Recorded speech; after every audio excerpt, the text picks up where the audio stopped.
Hello दोस्तों, तो कैसे आप लोग? I hope you all are happy and doing well study. आज का जो अपना वीडियो, इस वीडियो में हम देखने वाले हैं टोटोलॉजी अलंकार। ओके, ये जो अलंकार है टोटोलॉजी, ये आज हम समझने वाले हैं। ओके, इसकी डेफिनेशन क्या है और उसे किस तरह से आइडेंटिफाई किया जाएगा पोएम में, ये भी आज हम इस वीडियो में समझ लेंगे। सबसे महत्वपूर्ण सूचना, मैंने हर एक फिगर ऑफ स्पीच को अपलोड किया है, उसकी लिंक आपको डिस्क्रिप्शन में मिल जाएगी। वहां पर जाकर आप क्या कर सकते हो, तो सभी तरह के फिगर्स ऑफ स्पीच समझ सकते हैं। ओके, चैनल को लाइक, शेयर और सब्सक्राइब जरूर कीजिएगा। चलिए फिर बिना वक्त गवाए शुरू करेंगे टोटोलॉजी, जिसे पुनरुक्ति अलंकार भी कहा जाता है, उसे समझने के लिए।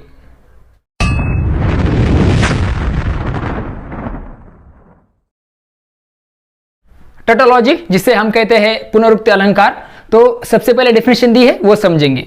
डेफिनेशन में क्या दिया है देखो, tautology is a figure of speech, यह एक अलंकार है वेयर, जहां पे टू वर्ड्स, जहां पे दो शब्द, दो से ज्यादा भी हो सकते हैं, हैव सेम मीनिंग, जहां पे दो शब्द यूज किए जाते हैं जिनकी मीनिंग कैसी होती है, तो सेम होती है। अगर ये पोएट जो है दो वर्ड्स यूज करता है, वो अलग अलग होते हैं मगर उनका मीनिंग सेम होता है, ये यूज करता है कोई भी पोएट, तो एक पोएटिक इफेक्ट उसे मिलना चाहिए, काव्यात्मक परिणाम उसे मिलना चाहिए। इसके लिए कोई भी पोएट क्या करता है, तो दो वर्ड्स को यूज करता है, अलग अलग वर्ड्स होते हैं मगर उनका मीनिंग एक ही जैसा होता है, जिसे हम क्या, अगर ऐसा आपको दिखाई देता है तो उसे हम टोटोलॉजी, ये जो अलंकार है उसे कहेंगे। और एक डेफिनेशन दी देखो, tautology consist in repeating the same facts. Repeating the same facts, fact जो है वो कैसे होंगे, सेम होंगे, आइडियाज भी कैसी होगी, तो सेम होगी in different words. Repeating the same facts, एक जैसे फैक्ट्स, वास्तविकता जिसे हम कहेंगे, आइडियाज, कल्पनाएं रिपीट होंगी मगर डिफरेंट वर्ड के साथ होंगी।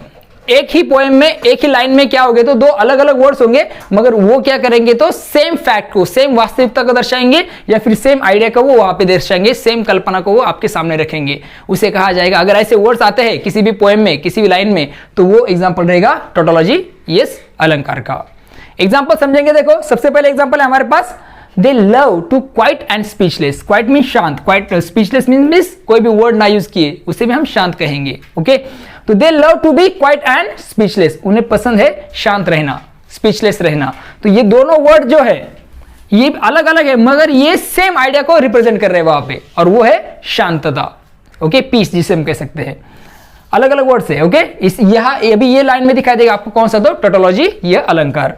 सेकेंड एग्जाम्पल है, he still works at the same old ancient। अभी वर्ड ओल्ड और एनिशियंट, ये दो वर्ड आपको दिखाई देंगे, ये स्पेलिंग अलग है, इनका डिफरेंट वर्ड है मगर ये जो है तो उनका सेम मीनिंग आपको वहां पे दिखाई देगा, तो इसे कहा जाएगा tautology. Okay, sing of the filth and dirt, ये दो वर्ड अलग अलग है मगर इनका मीनिंग कैसा है, तो सेम है, सेम आइडिया को, सेम फैक्ट को वहां पे दिखा रहे हैं, तो ये एग्जाम्पल होगा किसका, तो टोटोलॉजी का।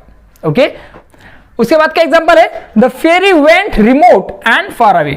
फेरी मीन्स परी, ओके, रिमोट मीन्स दूर जाना, फार अवे मीन्स ऑल्सो दूर जाना, मगर ये दोनों भी सेम मीनिंग के वर्ड है जो एक ही लाइन में आए हैं, तो इसलिए एग्जांपल बन गया किसका, तो टोटोलॉजी अलंकार का। ओके, आई होप आपको टोटोलॉजी जो अलंकार है अच्छे से समझ में आ गया है। कुछ एग्जांपल्स हम अब पोएम में से देखेंगे, एक जो 9-10 की या फिर सीबीएसई बोर्ड की ये जो पोएम है उनसे हम क्या करेंगे, तो इसको अच्छे से समझ लेंगे। कुछ पोएम में से एग्जांपल हम देख रहे हैं। देखो, ये तो मैंने आपको एग्जांपल बताया है, कुछ एग्जांपल जो आपको इसमें भी मिल जाएंगे डिस्क्रिप्शन में। ओके, कुछ एग्जांपल्स आपको कमेंट सेक्शन में भी मिल जाएंगे, और आप भी कमेंट सेक्शन में मुझे इसके एग्जांपल्स बताना मत भूलिएगा। ओके, तो did you waste the day और लूज इट। अभी ये वेस्ट और ये लूज, ये सेम मीनिंग वर्ड है, एक लाइन में आए हैं, तो ये एग्जाम्पल बन गया किसका, तो टोटोलॉजी अलंकार का। ओके, तो ये जो है क्लास 12 की पोएम है, have you earn your tomorrow, इस पोएम में से एग्जाम्पल लिया गया है। I want to hear fairy tale, fairy tale और स्टोरीज, ये सेम मीनिंग वर्ड यहाँ पर आए हैं, तो इसका भी ये भी एग्जांपल रहेगा किसका, तो टोटोलॉजी अलंकार का। ओके, इस फिगर ऑफ स्पीच का ये एग्जांपल है, बास्केट फुल ऑफ मूनलाइट, इस पोएम में से लिया गया है। My captain does not, O captain my captain, ये जो पोएम है इसमें से दोनों एग्जांपल है। My captain does not answer, his lips are pale and still, उसके जो लिप्स है वो कैसे है, तो शांत है, कुछ भी वो बोल नहीं रहे हैं, तो ये एग्जांपल बन गया। ये भी दो वर्ड जो है अलग अलग है मगर ये सेम मीनिंग वहां पर शो कर रहे हैं, तो इसके लिए एग्जांपल बन गया टोटोलॉजी का। Rise up and hear the bell, up और राइज, ये दोनों वर्ड अलग अलग है मगर इनका जो मीनिंग है वो सेम है यहाँ पे। ओके, उठना जिसे हम कह सकते हैं। ओके, तो ये एग्जांपल हो गया टोटोलॉजी अलंकार का। आई होप आपको टोटोलॉजी ये जो अलंकार है अच्छे से समझ में आया है। अगर कोई शिकायत है, कोई प्रॉब्लम है, तो मुझे कमेंट सेक्शन में जरूर बताइएगा। ओके और मुझे कमेंट सेक्शन में कुछ एग्जांपल्स भी आप बताएंगे। मैं तो बताने वाला हूँ, आपको डिस्क्रिप्शन में भी इसके बहुत सारे एग्जांपल मिल जाएंगे, कमेंट सेक्शन में भी आपको इसके एग्जांपल मिल जाएंगे, मगर आप भी मुझे कमेंट सेक्शन में कुछ एग्जांपल्स बताइएगा। ओके, चैनल को लाइक शेयर और सब्सक्राइब जरूर कीजिएगा, अपने दोस्तों के साथ हमारा चैनल जरूर शेयर कीजिएगा, सब्सक्राइब कीजिए। ओके, तो फिर मिलेंगे नए वीडियो के साथ, देखते रहिए सुबोध ट्यूटोरियल्स, ये अपना यूट्यूब चैनल को लाइक शेयर सब्सक्राइब जरूर कीजिएगा। फिगर्स ऑफ स्पीच के सभी वीडियो पर मैंने सभी फिगर्स ऑफ स्पीच पर मैंने वीडियो बनाए, उसकी लिंक आपको डिस्क्रिप्शन में मिल जाएगी, वो जाकर जरूर देखिएगा, सब फिगर्स ऑफ स्पीच समझ लीजिए। ओके, फिर मिलेंगे नए वीडियो के साथ, देखते रहिए सुबोध ट्यूटोरियल अपना यूट्यूब चैनल। तब तक के लिए thank you and take care.